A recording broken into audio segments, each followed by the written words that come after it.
کہتے ہیں کہ ایک مرد دانا، جسے ہم کہتے ہیں پنجابی میں سیانا شخص، وہ ایک جنگل سے گزر رہا تھا اپنی گاڑی میں. راستے میں گاڑی خراب ہو گئی.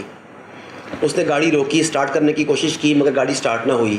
تو وہ قریبی گاؤں میں مدد لینے کے لیے چلا گیا کہ وہاں سے کسی مکینک یا کسی ماہر کو لائے جو گاڑی کو دیکھے کہ اس میں کیا پرابلم ہے اور گاڑی ٹھیک کر سکے. جب وہ گاؤں پہنچا تو اس نے ایک عجیب و غریب منظر دیکھا کہ گاؤں کے آغاز میں ہی ایک بزرگ ایک چارپی پر بیٹھے ہوئے ہیں اور ان کے پاس مرغی کے بچے کھیل رہے ہیں. دیہات کے ماحول میں، گاؤں کے ماحول میں یہ ایک عام سی بات ہے، مگر حیرانی کی بات یہ تھی کہ مرغی کے بچوں میں ایک باز کا بچہ بھی کھیل رہا تھا. وہ آدمی کے دیکھ کے چونکا کہ کہاں باز کا بچہ اور کہاں مرغی کے بچے. ایک آسمانوں کی بلندیوں میں رہنے والا اور ایک زمین سے دانہ دن کا چگنے والا، یہ دونوں اکٹھے کیسے ہو گئے؟ وہ اپنا سارے کام کاج بھول گیا، گاڑی کو بھول گیا، سیدھا بابا جی کے پاس پہنچا. کہتا ہے بابا جی آپ نے یہ شیر اور بکری کو ایک گھاٹ سے پانی کیسے پلا دیا؟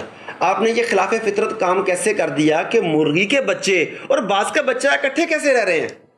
بزرگ مسکرائے اور کہتے ہیں کہ اس میں کوئی خاص کمال نہیں ہے. یہ باز کا بچہ صرف ایک دن کا تھا، پہاڑ کی چوٹی سے زمین پر گر گیا، زخمی تھا. تو میں نے گزرتے ہوئے اسے دیکھ لیا، میں اسے اٹھا کے لایا، اس کی مرہم پٹی کی اور اسے مرغیوں کے ڈبے میں مرغی کے بچوں کے ساتھ رکھ دیا.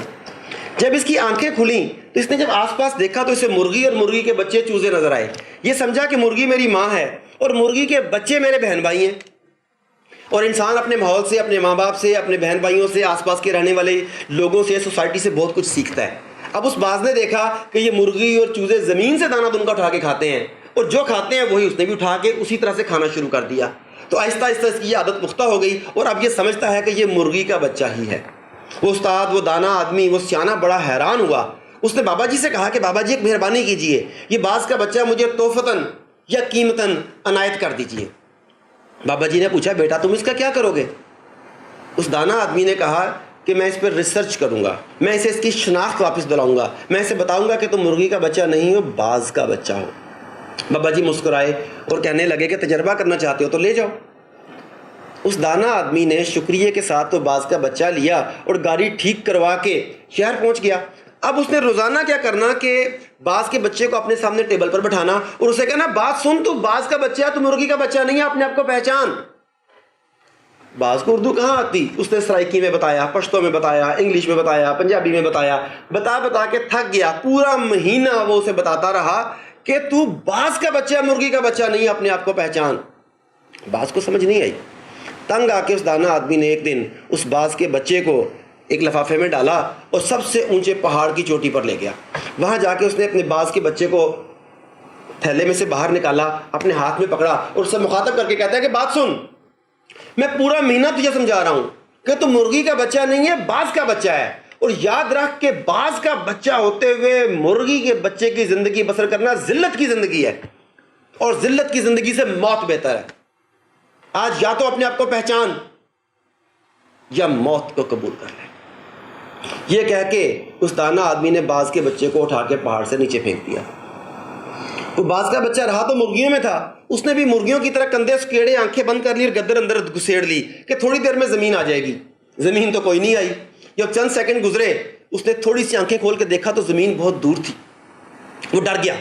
اس نے ڈر کے تیزی سے پر پھڑپھڑائے، تیزی سے پر ہلائے. بالکل ویسے ہی جیسے اگر آپ کو پانی میں پھینک دیا جائے، دریا میں پھینک دیا جائے اور آپ کو تیرنا نہ آتا ہو تو پھر بھی اب ہاتھ پیر تو ماریں گے. تو باز کے بچے نے پر پھڑپھڑانے شروع کیے اور قدرت نے باز میں اڑنے کی صلاحیت تو رکھی تھی. جیسے اس نے پر پھڑپھڑانے شروع کیے اس نے آہستہ آہستہ اپنا بیلنس برقرار کرنا شروع کیا، اس نے اپنا بیلنس سنبھالنا شروع کیا، اس نے اپنے آپ کو متوازن کر لیا اور تھوڑی دیر اور گزری اس نے اوپر کی طرف پرواز کرنی شروع کر دی. جیسے اس نے دیکھا کہ وہ اوپر جا رہا ہے وہ خوشی سے چلانے لگا، چیخیں مارنے لگا خوشی سے، اور اوپر اور اوپر. کرتے کرتے وہ دانا آدمی جس نے اسے پہاڑ سے نیچے دھکا دیا تھا، پہاڑ سے نیچے پھینکا تھا، وہ اس سے بھی زیادہ بلندی پر چلا گیا اور اوپر پہنچ کے اس نے نیچے کی طرف منہ کر کے اس دانا آدمی کو بڑی ممنون نگاہوں سے، احسان مندی کی نگاہوں سے، شکر گزاری کی نگاہوں سے دیکھا. تو اس دانا آدمی نے نیچے سے آواز دیتے ہوئے کہا اے باز، میں نے تجھے کچھ نہیں دیا، میں نے صرف تجھے تیری شناخت دی ہے جو تو بھول گیا تھا. ڈیئر ویورز، یہی آپ کے ساتھ معاملہ ہے. آپ کی خاص شناخت ہے، آپ ایک خاص امت کے رکن ہیں، آپ ایک ایٹمی طاقت ملک کے شہری ہیں، آپ کے اندر اللہ رب العزت نے بڑی زبردست قسم کی صلاحیتیں رکھی ہیں.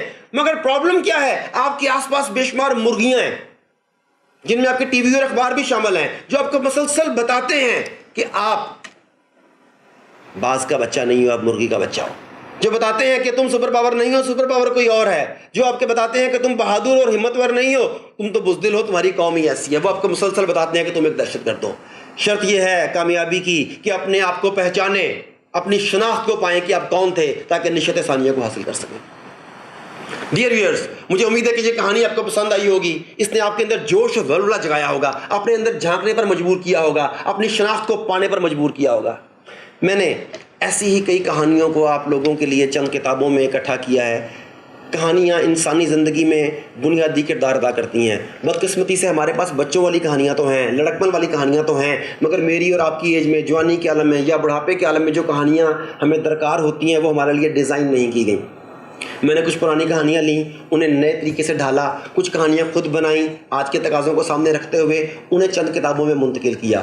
یہ کتابوں کا تعارف کروانا چاہتا ہوں۔ ان میں سے ایک کتاب ہے شاہین کا جہاں اور، اس سلسلے کی یہ پہلی کتاب ہے، اور یہ کتاب گزشتہ کئی سالوں سے بیسٹ سیلنگ کے ریک کے اوپر ہے۔ یہ کتاب پاکستان کی بیسٹ سیلر کتاب ہے، شاہین کا جہاں اور۔ اسی کتاب کا اگلا سلسلہ دیکھیں تو یہ ہے اپنی دنیا آپ پیدا کر۔ اگر آپ کو یہ تصویر نظر آ رہی ہو تو یہ امپاسبل کے آئی ایم کو کچلا جا رہا ہے کہ آپ کے لیے سب کچھ پاسبل ہے، جو آپ کو بتاتے ہیں کہ تمہارے لیے ممکن نہیں ہے، پاکستان میں ترقی نہیں کی جا سکتی، تمہارے ماں باپ ایسے ہیں، تمہاری تعلیم ایسی ہے، تمہارے اساتذہ ایسے ہیں، ہمارا معاشرہ ایسا ہے۔ قطعاً ایسا کچھ نہیں ہے، آپ وہ سب کچھ کر سکتے ہیں جو آپ چاہتے ہیں، اس کے لیے صرف اپنی سوچوں کو بدلنا ہوگا۔ یہ اس کتاب کا دوسرا حصہ ہے۔ تیسرے کو دیکھیں تو یہ ستاروں سے آگے، یعنی آپ نے جس کائنات کو اپنی کائنات سمجھ لیا، جس منزل کو اپنی حتمی منزل سمجھ لیا، جہاں تو اس سے آگے بھی ہیں، جہاں پر آپ کھڑے ہیں یہ تو آغاز ہے، ستاروں سے آگے جہاں اور بھی ہیں۔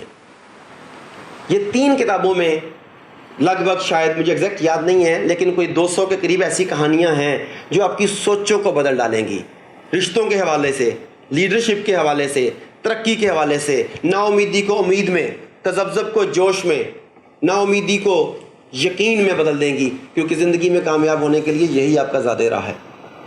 یہ کتابیں آپ کی سوچوں کو بدلیں گی۔ اس کے بعد اگلی کتاب ہے کامیابی ممکن ہے۔ اس کتاب میں لگ بھگ گزشتہ 3 سے 5 ہزار سال کی تاریخ میں انتہائی کامیاب لوگوں کو سلیکٹ کیا گیا، ان کی ان خاص سوچوں کو، اس خاص مائنڈ سیٹ کو اور اس خاص اسٹریٹجیز کو، ان کے اندر موجود ان خاص صلاحیتوں کو کھنگالا گیا جو ان سب میں مشترک تھیں، جن کی وجہ سے ان لوگوں نے کامیابی کا سفر کیا، اور آج تک ہزاروں سال گزرنے کے باوجود دنیا ان کے کارنامے یاد رکھتی ہے۔ اگر وہ کوالٹیز، اگر وہ صلاحیتیں ہم بھی اپنے اندر پالیں، اگر ہم بھی اپنے اندر اس طرح کی سوچیں پیدا کر لیں جیسی اس طرح کے لوگوں کی تھیں، تو یقینی طور پر ہم بھی اس دنیا کو بہتر بنانے میں اپنا کردار ایک شاندار طریقے سے سر انجام دے سکتے ہیں۔ یہ 4 کتابوں کا سیٹ میں آپ کو اس یقین کے ساتھ ریکمینڈ کر رہا ہوں کہ یہ وہ کتابیں ہیں جو یقینی طور پر آپ کی فیملی اور سوسائٹی کے لیے انتہائی مفید و معاون ثابت ہوں گی۔ یہ کتابیں اسکول گوئنگ بچوں کے لیے بھی اتنی ہی انٹرسٹنگ اور مفید ہیں جتنے کسی پی ایچ ڈی اسکالر یا پی ایچ ڈی کے استاد کے لیے ہیں۔